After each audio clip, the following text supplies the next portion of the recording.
حدیث نمبر 251 حضرت کلثوم رضی اللہ عنہا بنت عقبہ بن ابی معیط بیان کرتی ہیں کہ میں نے سنا رسول اللہ صلی اللہ علیہ وسلم فرماتے تھے، وہ شخص جھوٹا نہیں ہے جو لوگوں کے درمیان صلح کراتا ہے، پس وہ بلائی کی بات آگے پہنچاتا ہے یا بلائی کی بات کہتا ہے، یعنی دو لڑے ہوئے شخصوں کو قریب لانے کے لیے اپنی طرف سے باتیں بنا کر پیش کرتا ہے، دارا حالانکہ وہ باتیں ان کی نہیں ہوتی۔ بخاری و مسلم۔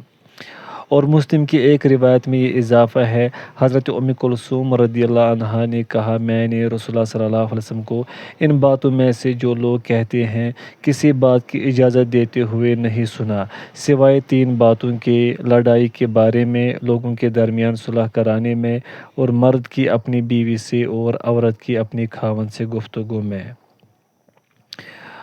فوائد: اس حدیث میں ایک نہایت اہم اصول کی نشاندہی کی گئی ہے کہ معاشرتی اصلاح یا خانگی اصلاح یا عام مسلمانوں کے مفاد کے لیے اگر جھوٹ بولنے کی ضرورت پیش آئے تو حرام ہونے کے باوجود ان تینوں مواقع پر جھوٹ بولنے کی اجازت ہے۔ دو مسلمان بھائی آپس میں لڑے ہوئے ہوں تو ان کے باہم بغض و عناد کو دور کرنے اور انہیں ایک دوسرے کے قریب لانے کے لیے کوئی شخص اپنے طور پر ایک دوسرے کے بارے میں اچھی باتیں پہنچاتا ہے تاکہ وہ صلح کرنے پر آمادہ ہو جائے۔ پوائنٹ سیکنڈ، لڑائی کے موقع پر دشمن کو اصل صورتحال سے بے خبر رکھنے کے لیے کہ یہ بھی بعض دفعہ جنگ جیتنے کے لیے ناگزیر ہوتا ہے، جھوٹ بولا جائے۔ پوائنٹ تھرڈ، اسی طرح گھریلو زندگی کی خوشگواری کے لیے بعض دفعہ خاوند کو بیوی سے یا بیوی کو خاوند سے کوئی بات چھپانے کی ضرورت لاحق ہو جاتی اور اس کے لیے جھوٹ بولنا ناگزیر ہو جاتا ہے، چنانچہ شریعت نے اس کی بھی اجازت دے دی ہے۔ حدیث نمبر 252 عائشہ رضی اللہ عنہا سے روایت ہے کہ رسول اللہ صلی اللہ علیہ وسلم نے دروازے پر دو جھگڑنے والوں کی اونچی آوازیں سنیں، ان میں سے ایک دوسرے سے قرضے میں کمی اور کچھ نرمی کا مطالبہ کر رہا تھا اور دوسرا کہہ رہا تھا، اللہ کی قسم میں یہ نہیں کروں گا۔ نبی صلی اللہ علیہ وسلم ان کے پاس باہر تشریف لائے اور پوچھا، وہ شخص کہاں ہے جو اللہ پر قسم کھا رہا تھا کہ وہ نیکی نہیں کرے گا؟ وہ شخص بولا کہ میں ہوں یا رسول اللہ، اور ساتھ ہی اس نے نرمی کا مظاہرہ کرتے ہوئے کہا، اور اسے ان دونوں میں سے اس چیز کا اختیار ہے جسے وہ پسند کرے، یعنی قرض میں کچھ کمی کرا لے یا مہلت لے لے۔ بخاری و مسلم۔ یستوضع کے معنی ہے کہ وہ اسے قرض کی رقم میں کچھ کمی کرانا چاہتا تھا، اور یسترفق کا مطلب ہے اس سے نرمی کا سوال کرتا تھا۔ متعلی کے معنی ہے حلف، قسم اٹھانے والا۔ فوائد: اس سے معلوم ہوا کہ تنگ دست مقروض کے ساتھ احسان کرنا مستحب ہے، بعض کچھ قرض معاف کر دے یا اس کو ادائیگی قرض میں آسانی تک مہلت دے دے، جیسا کہ قرآن کریم میں ہے، مقروض اگر تنگ دست ہو تو اسے آسانی تک مہلت دے دو، اور اگر تم معاف ہی کر دو تو یہ تمہارے لیے زیادہ بہتر ہے۔ سورۃ البقرہ آیت نمبر 280۔ پوائنٹ سیکنڈ، کوئی شخص نیکی نہ کرنے کا ارادہ ظاہر کرے تو اسے زجر و توبیخ کی جائے تاکہ وہ اپنا ارادہ ترک کر کے نیکی کرنے پر آمادہ ہو جائے۔ پوائنٹ تھرڈ، باہم جھگڑنے والوں کو یوں ہی نہ چھوڑ دیا جائے بلکہ ان کے درمیان صلح کرانے کی کوشش کی جائے۔ پوائنٹ فورتھ، جھگڑنے والوں کو بھی مصلحین کے ساتھ تعاون اور ان کے جذبات کا احترام کرنا چاہیے۔ پوائنٹ تھرڈ، حدیث نمبر 253 حضرت ابو العباس سہل بن سعد ساعدی رضی اللہ عنہ سے روایت ہے کہ رسول اللہ صلی اللہ علیہ وسلم کو خبر ملی کہ عمرو بن عوف رضی اللہ عنہ کی اولاد کے درمیان کچھ جھگڑا ہے، چنانچہ رسول اللہ صلی اللہ علیہ وسلم کچھ لوگوں کی معیت میں ان کے درمیان صلح کرانے کی نیت سے تشریف لے گئے۔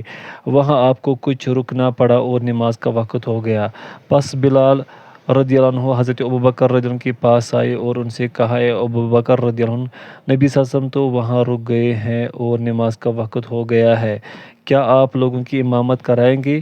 حضرت ابوبکر نے کہا، ہاں اگر تم چاہتے ہو۔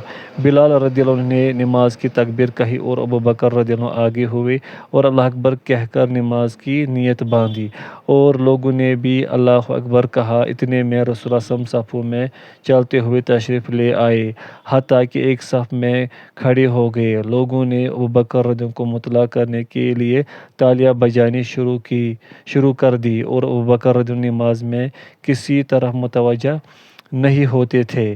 جب لوگوں کی تالیاں زیادہ ہو گئی تو متوجہ ہوئے اور دیکھا کہ رسول اللہ صلی اللہ علیہ وسلم کھڑے ہیں۔ رسول اللہ صلی اللہ علیہ وسلم نے ابوبکر رضی اللہ عنہ کی طرف اشارہ فرمایا، بس ابوبکر رضی اللہ عنہ نے اپنا ہاتھ اٹھایا، اللہ کی حمد کی اور الٹے پاؤں آپ کے پیچھے ہٹے یہاں تک کہ صف میں کھڑے ہو گئے۔ بس رسول اللہ صلی اللہ علیہ وسلم آگے ہوئے اور لوگوں کو نماز پڑھائی۔ جب نماز سے فارغ ہو گئے تو لوگوں کی طرف متوجہ ہوئے اور فرمایا، لوگو تمہیں کیا ہے کہ جب تمہیں نماز میں کوئی نئی چیز پیش آتی ہے تو تم تالیاں بجانا شروع کر دیتے ہو؟ کیا تمہیں معلوم نہیں ہے کہ تالیاں بجانا تو صرف عورتوں کے لیے مشروع ہے؟ اس لیے یاد رکھو کہ جب نماز میں کسی کو کوئی نئی چیز پیش آئے تو وہ سبحان اللہ کہے، اس لیے کہ جو بھی سبحان اللہ کہتے ہوئے سنے گا تو وہ متوجہ ہوگا۔ پھر فرمایا، اے ابوبکر رضی اللہ عنہ، تمہیں جب میں نے اشارہ کر دیا تھا کہ نماز پڑھاتے رہو تو پھر تمہیں لوگوں کو نماز پڑھانے سے کس چیز نے روکا؟ ابوبکر رضی اللہ عنہ نے عرض کیا، حضور، ابو قحافہ کے بیٹے ابوبکر کے لیے یہ مناسب نہیں ہے کہ وہ رسول اللہ صلی اللہ علیہ وسلم کی موجودگی میں لوگوں کو نماز پڑھائے۔ بخاری و مسلم۔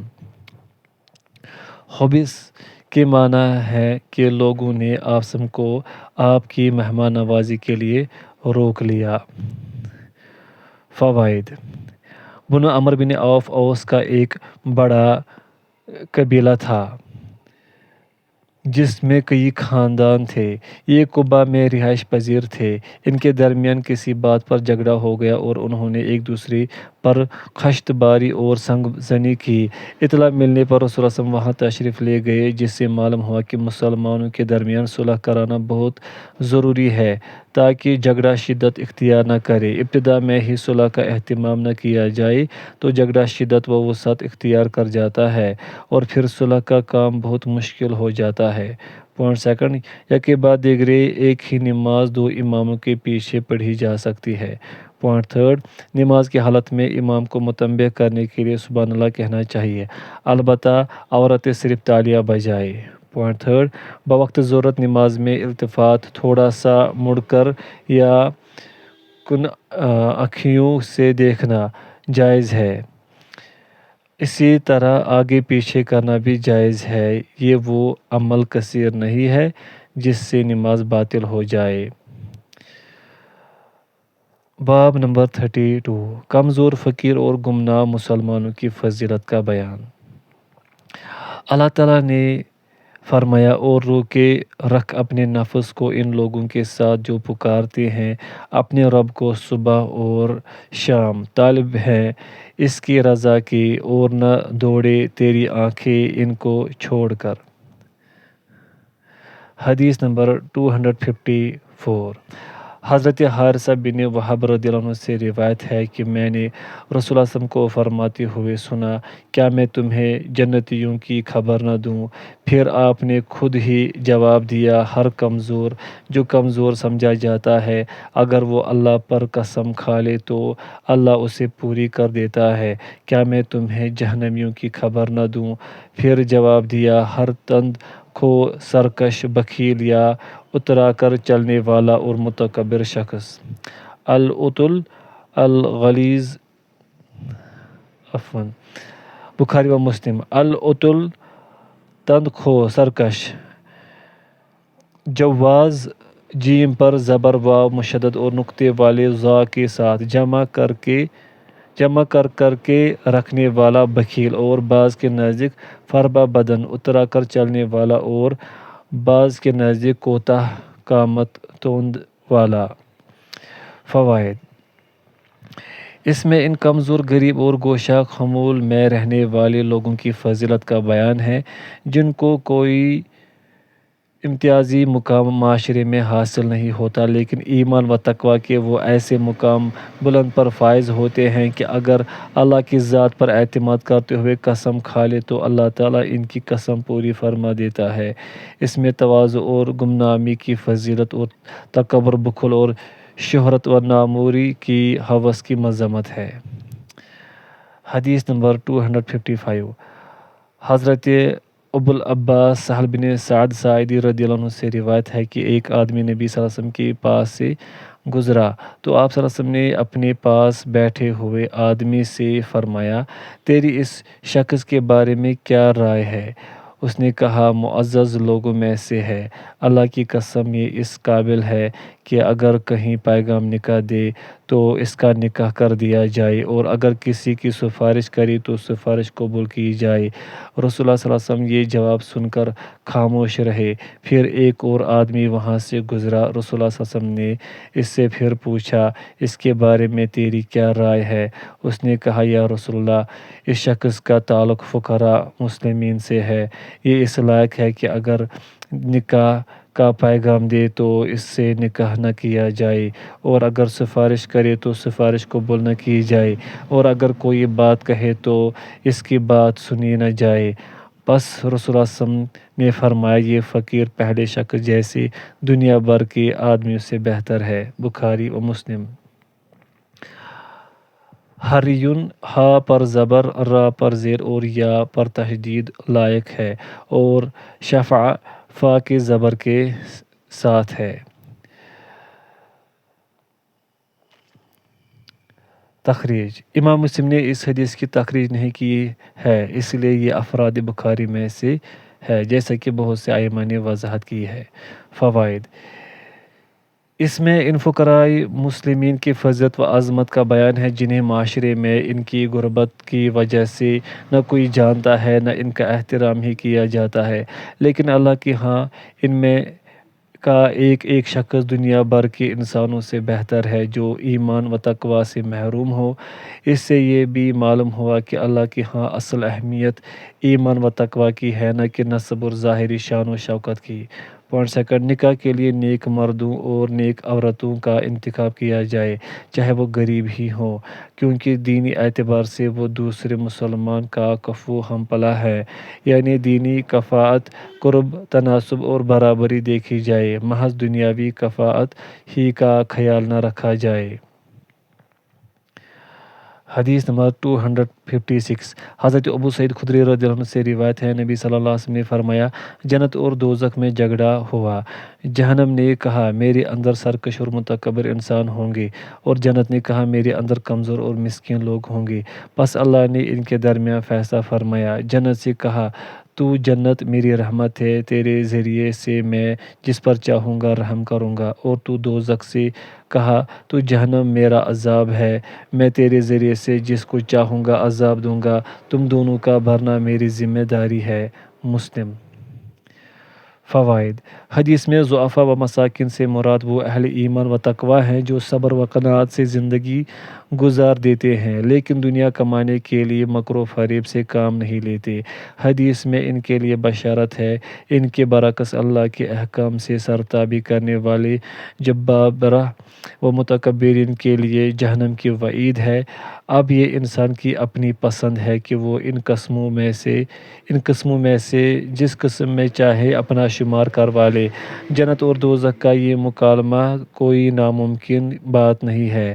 اللہ تعالیٰ کے لیے ان کے اندر ادراک و شعور پیدا کر دینا، جس سے وہ باہم بحث و تکرار کرے، کوئی مشکل کام نہیں ہے۔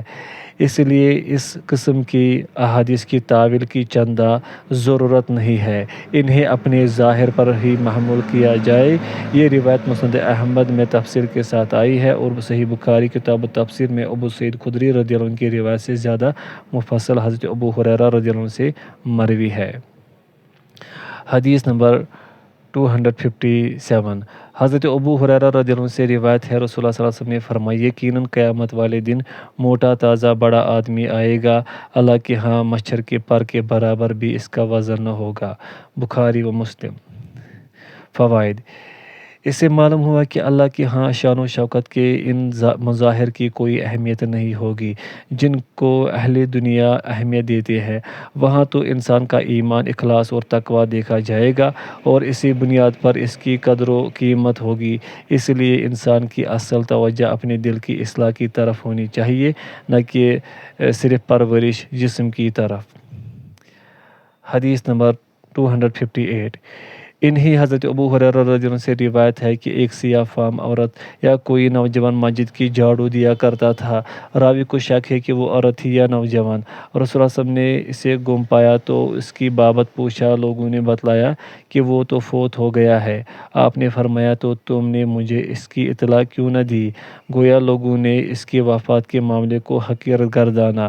آپ نے فرمایا، مجھے اس کی قبر بتلاؤ۔ چنانچہ لوگوں نے آپ کو اس کی قبر بتلائی تو آپ نے اس پر نماز پڑھی، پھر فرمایا، بے شک یہ قبروں والوں پر تاریکی سے بھری ہوئی ہے، میری ان پر نماز پڑھنے سے یقیناً اللہ تعالیٰ ان کے لیے روشن فرما دیتا ہے۔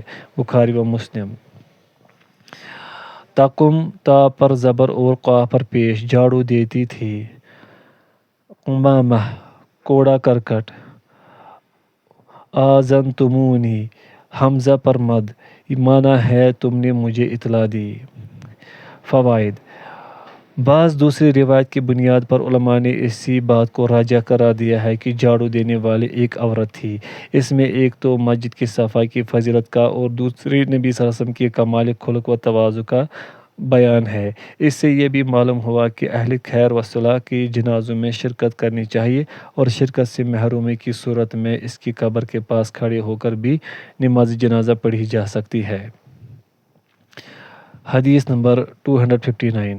انہی حضرت ابو ہریرہ رضی اللہ عنہ سے روایت ہے، رسول اللہ صلی اللہ علیہ وسلم نے فرمایا، بہت سے پراگندہ غبار آلود اشخاص جنہیں دروازوں سے ہی دھکیل دیا جاتا ہے، اگر اللہ پر قسم کھا لے تو اللہ ان کی قسم پوری فرما دیتا ہے۔ مسلم۔ حدیث نمبر 260۔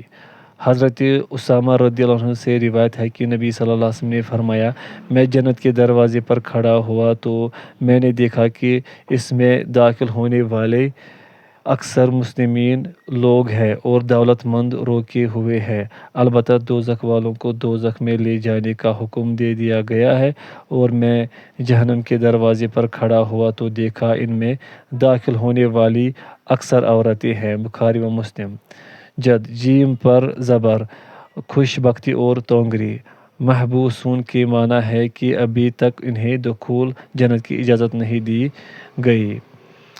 فوائد: جنت دوزخ کے یہ احوال نبی صلی اللہ علیہ وسلم کو بذریعہ وحی بتلائے گئے اور آپ نے انہیں صیغہ ماضی سے بیان فرمایا، کیونکہ ان کا وقوع ماضی کی طرح یقینی ہے یا کشف کے طور پر آپ کو ان کا مشاہدہ کروایا گیا۔